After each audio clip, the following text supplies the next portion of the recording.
ونصلي ونسلم على رسول الكريم اما بعد فاعوذ باللہ من الشیطان الرجیم بسم اللہ الرحمن الرحیم۔ احباب ذی وقار، آج کی گفتگو اللہ کی تسبیح، تحلیل اور ذکر و فکر کے حوالے سے کرنا چاہتا ہوں۔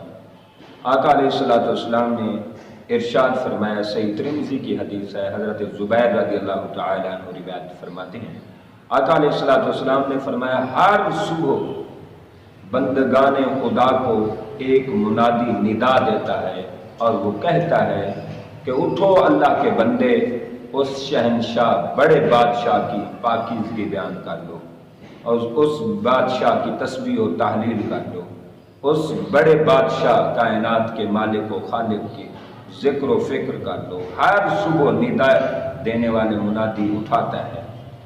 اور اگلی حدیث میں حضور نے فرمایا ہر صبح کے اجالے میں ایک چیخنے والا چیخ کر پکار کر کہتا ہے کہ اے مخلوق خدا اٹھو، مقدس بادشاہ کی پاکی بیان کرو۔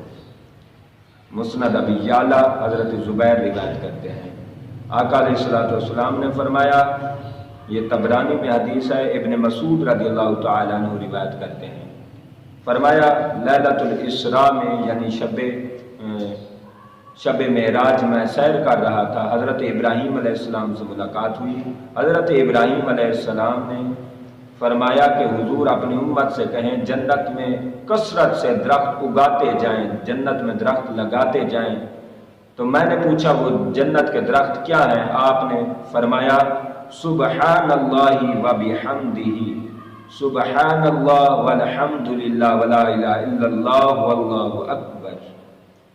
فرمایا اللہ کے نزدیک 4 کلمات ہیں جو بڑے پسند ہیں، سبحان اللہ، الحمدللہ، لا الہ الا اللہ واللہ اکبر، یہ اللہ کو بہت زیادہ پسند ہیں۔ اور آقا علیہ السلام نے فرمایا سبحان اللہ والحمدللہ، لا الہ الا اللہ واللہ اکبر گناہوں کو ایسے مٹاتا ہے جیسے موسم خزاں میں درختوں سے پتے اڑتے رہتے ہیں، اسی طرح بندے کے گناہ اڑتے رہتے ہیں۔ تو اللہ رب العالمین کے پیارے نبی نے فرمایا اللہ کو وہی کلام زیادہ پسند ہے جو فرشتے کہتے ہیں۔ فرشتے کیا کہتے ہیں؟ فرمایا سبحان اللہ والحمد للہ۔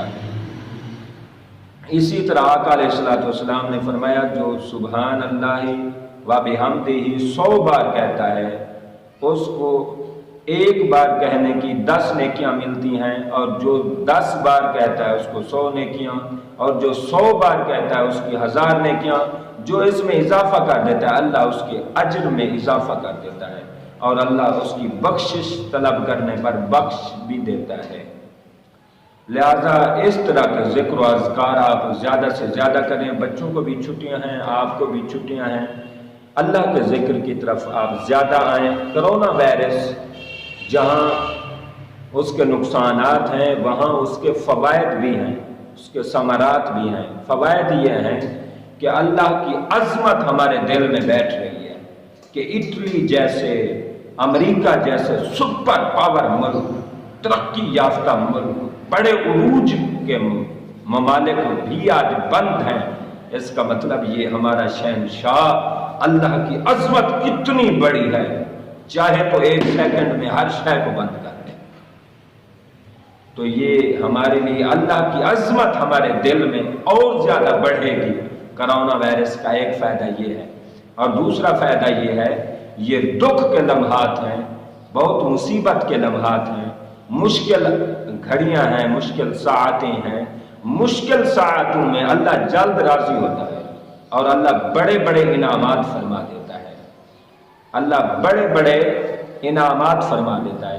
اور یہاں میں ایک لمحہ فکریہ کی آخری بات کر دوں، وہ یہ ہے کہ کرونا وائرس کی وجہ سے پوری دنیا آج بند ہو گئی۔ اس کا مطلب یہ ہے کہ ہمیں کرونا وائرس سے ڈر لگ رہا ہے کہیں مر نہ جائیں، جان نہ چلی جائے۔ ہم کرونا وائرس کی بیماری سے، کرونا وائرس کی بیماری سے، جان کی تو اتنی فکر کر رہے ہیں، کبھی ہم کرونا وائرس جیسے بڑے گناہوں سے کبھی ایمان کی بھی فکر کی ہے؟ جان کی فکر میں میرے لیکچر ہیں احتیاطی تدابیر کا میں 100% قائل ہوں، مگر لمحہ فکریہ دے رہا ہوں کہ کرونا وائرس سے بڑے بڑے ہم گناہ کر چکے ہیں، کبھی جان کی طرح ایمان کی فکر تو نہیں ہوئی۔ اگر ایمان کی کرونا وائرس سے زیادہ فکر لگ جائے تب ہم مومن ہیں، اور اگر ایمان ہم زندگی کے آخری سانس تک لے جائیں اور اڑنے والا ذہن بنا لیں اور ہر وقت ایمان کی طلب رکھیں اور قبر میں ہم لے جائیں تو مومن مخلص ہو جائیں گے، ہم بڑے مومن ہو جائیں گے۔ میرے چند کلمات کو رب لم یزل اپنی عظمت و